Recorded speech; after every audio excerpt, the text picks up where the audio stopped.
போக்குவரத்து கழக தொழிலாளர்களின் 15வது ஊதிய ஒப்பந்தம் தொடர்பாக சென்னை தேனாம்பேட்டையில் தொழிலாளர் நலத்துறை இணை ஆணையர் தலைமையில் இன்று முத்தரப்பு பேச்சுவார்த்தை நடைபெற்றது. ஆகஸ்ட் 27 மீண்டும் பேச்சுவார்த்தை நடத்த உள்ளதாக தொழிற்சங்கத்தினர் அறிவித்துள்ளனர்.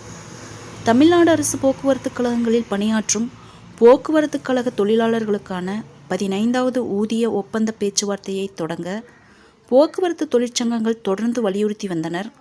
ஓய்வு பெற்ற ஊழியர்களுக்கு அகவிலைப்படி உயர்வு, வாரிசுகளுக்கு வேலைவாய்ப்பு உள்ளிட்ட கோரிக்கைகளை வலியுறுத்தி வருகின்றனர். இது தொடர்பாக போக்குவரத்து தொழிற்சங்கங்களுடன் தமிழக அரசு பல்வேறு கட்டங்களாக பேச்சுவார்த்தையை நடத்தி வருகிறது. 7 முறை இந்த பேச்சுவார்த்தை நடைபெற்றது. அதில் கடைசியாக நடைபெற்ற பேச்சுவார்த்தையில் போக்குவரத்து தொழிலாளர்களின் 15வது ஊதிய உயர்வு பற்றி பேச 14 பேர் கொண்ட குழு போக்குவரத்து ஆணையம் தரப்பில் அமைக்கப்பட்டது. இதற்கு தொழிற்சங்கத்தினரும் வரவேற்பு தெரிவித்தனர். இதனால் விரைவில் சுமூகமாக முடிவுகள் எட்டப்படும் என்ற நிலை இருந்தது. இந்நிலையில் நாடாளுமன்ற தேர்தல் காரணமாக தேர்தல் நடத்தை விதிகள் அமல்படுத்தப்பட்டன. இதன் காரணமாக பேச்சுவார்த்தை நடத்த முடியாமல் போனது. இதற்கிடையே போக்குவரத்து ஊழியர்கள் வேலைநிறுத்த நோட்டீஸ் அளித்தனர். இந்நிலையில் தற்போது மீண்டும் இந்த பேச்சுவார்த்தை இன்று நடைபெற்றது.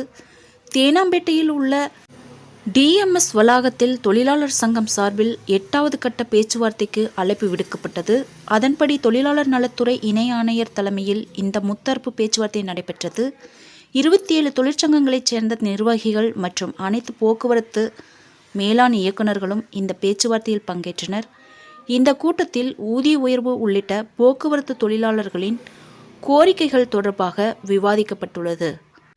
போக்குவரத்து தொழிலாளர் ஊதிய உயர்வு தொடர்பாக இன்று நடைபெற்ற முத்தரப்பு பேச்சுவார்த்தையை தொடர்ந்து ஆகஸ்ட் 27 மீண்டும் பேச்சுவார்த்தை நடத்த உள்ளதாக தொழிற்சங்க நிர்வாகிகள் தெரிவித்துள்ளனர்.